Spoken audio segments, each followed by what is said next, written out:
How's it going, everyone? It's time once again for a weekly watch list. What this is, the exact levels slash zones I'm watching for the upcoming week, and how I'm going to trade them. So let's get right into it. So first up, ticker SPY, SPY. Anytime I'm trading SPY, I have SPX up and ES futures. I kind of trade based off each other's levels. Like for instance, SPX levels, you can trade ES futures based off of SPY levels. You can trade ES futures based off them as well. I prefer trading SPX options and ES futures. That's just my preference. Nothing wrong with trading SPY options though. So let's just get right into this before I ramble on too much.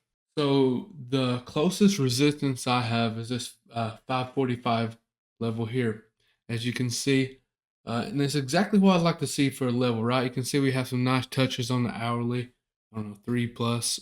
That's why I like to see to confirm resistance or support, 2+ touches. Anyways, this is the hourly time frame. 545 is the closest resistance level. I like how we had this big quick sell off here. I'm gonna say come back up, retest this area, and let's see if if this holds. This could possibly be a short entry or put entry. I'm not gonna just take it as soon as we come up. I'm gonna look for confirmation. I have videos on that, so I'm not gonna touch on that too much. The closest demand I have is pretty big zone, but 533 to like 530. It's a big area. We've had a lot of chop down there, so let's be real cautious when trading that.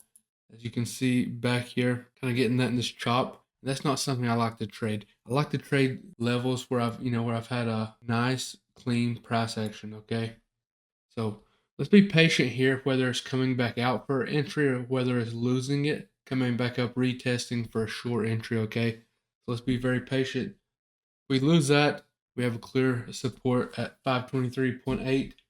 Then below that, the most obvious level I have is this 515 area up to like 516. Gonna be watching that for a bounce. Now, let's talk about the zones above this resistance. This 555 has been a strong area. Definitely my favorite setup if we push up this week. If you join my Instagram lives, we kind of fine tune these levels once the market gets going through the week, or if we have a better look pre-market, we can really fine tune these levels and know exactly what we're looking at. So be sure you're tuning in for them. I do my best here to give y'all levels. Sometimes they are a little big. It makes it harder. The bigger they are, the harder it is for me to identify a trade inside them. So be sure you're hopping in the Instagram live of a morning pre-market. Usually starts around 8 a.m. Eastern time and goes to about 8:45 a.m. Eastern time. And again, you can clearly see this one up here. Very, very strong resistance. So I'm not saying we're going to push up. We could see, another nice pullback. Last year, we pulled back until the end of October. Then we started a strong uptrend till the first year and then some. So let's keep that in mind. I wouldn't be surprised if we didn't see something similar this year, especially with the election. Not trying to give you a bias, but I tell everyone when I come into the market day trading, I do not try to say I know what's going to happen on it one day at a time. It's nearly impossible. I come in, I create these levels just like you see here. I get my game plan ready, and I know exactly what I'm looking for inside these key levels and zones to day trade. I don't know if it's going to continue up all day or if it's going to continue down all day.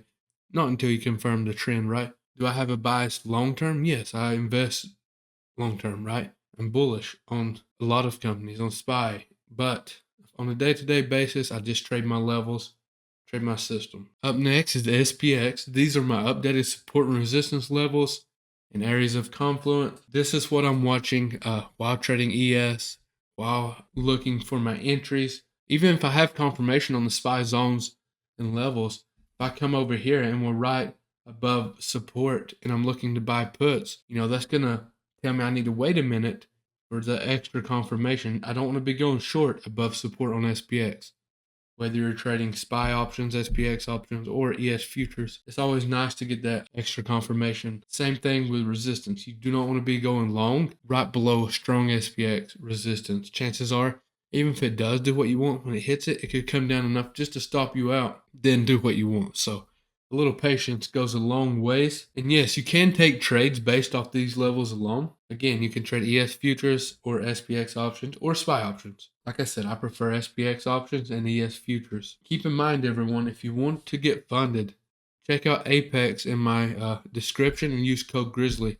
You can have up to 20 accounts through them, and they are proven to pay out. So check them out and use that code Grizzly. I think it's 80% off right now. Helps me out a little. And I'm going to try to stream live. I don't know if I'll do it on here, but definitely on my Instagram or TikTok. I will post an update there. So be sure you're following there as well. I'm interested to see what happens once we lose this. I'm curious to see if we can hold this 5,400 or if we're going to lose it and make that next push down to this 5,376.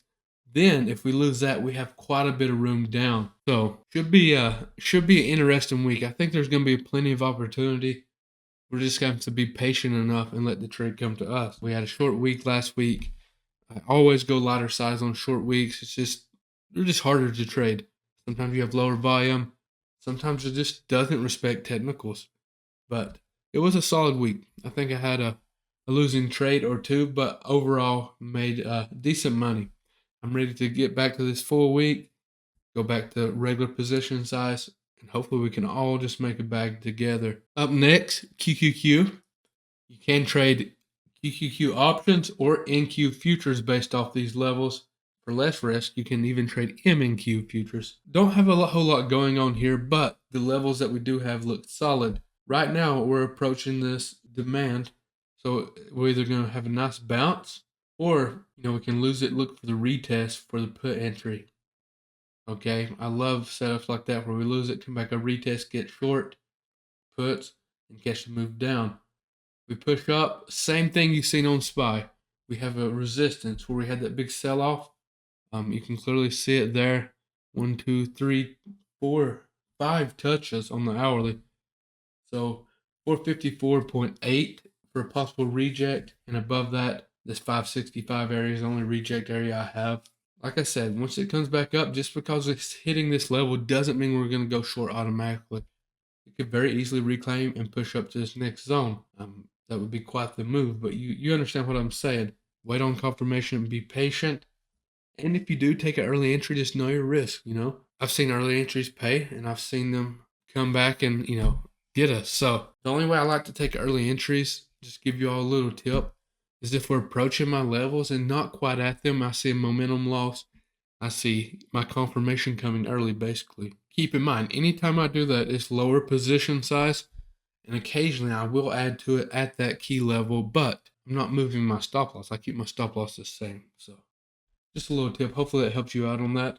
I've had a lot of people ask me, how to manage early entries and why I would take one. So there you have it. Now the bottom zone here, let me show you all this. Last respected back in August, I believe. Now this is a big zone, just like we was talking about on SPY. So let's be very patient when we get down here. I'm not 100% convinced this is where we're going to bounce. And we may not even see this level. We could start our uptrend back. But if we do, this level here will be something I have to see play out. And like I said, we'll fine tune it during our Instagram live pre-market. I'm just want to say, if you survived the last month trading, if you survived August, you survived the short week, easier trading's coming. August typically is tough, and it lived up to its reputation this year, right? It lived up to its name.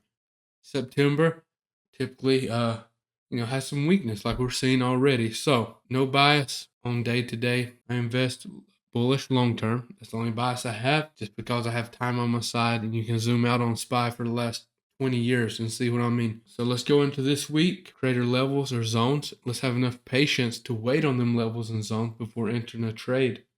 And let's follow our plan on our stop loss. Let's not move it just because, we're going to take a loss. It's part of it. It's okay for it to hit your stop loss. That is managing your risk, okay? Let's do this right. I got some big things in the work for you all. Had a meeting with a guy building my indicator, my trading indicator. Looking forward to getting that out for you all. My app is finished, just getting it into the store. And I'm working on something else. I'm hoping I can just put all of them together for you and just, provide you with unmatched value. You're going to love this indicator.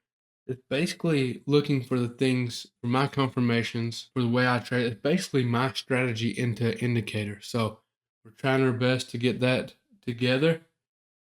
And that's it. I hope you all crush it and make a lot of money this week. I know there was some rambling during this video, trying the just a raw approach where I just give you my thought process going through these levels. A lot of people want to know exactly what I'm looking for, so I'm trying to go more towards that. And again, if you don't understand, if you're still confusion on my SPX levels, SPY, trend, it's all on my YouTube here. So be sure to check out them videos. Appreciate you all for watching, and I'll see you next time.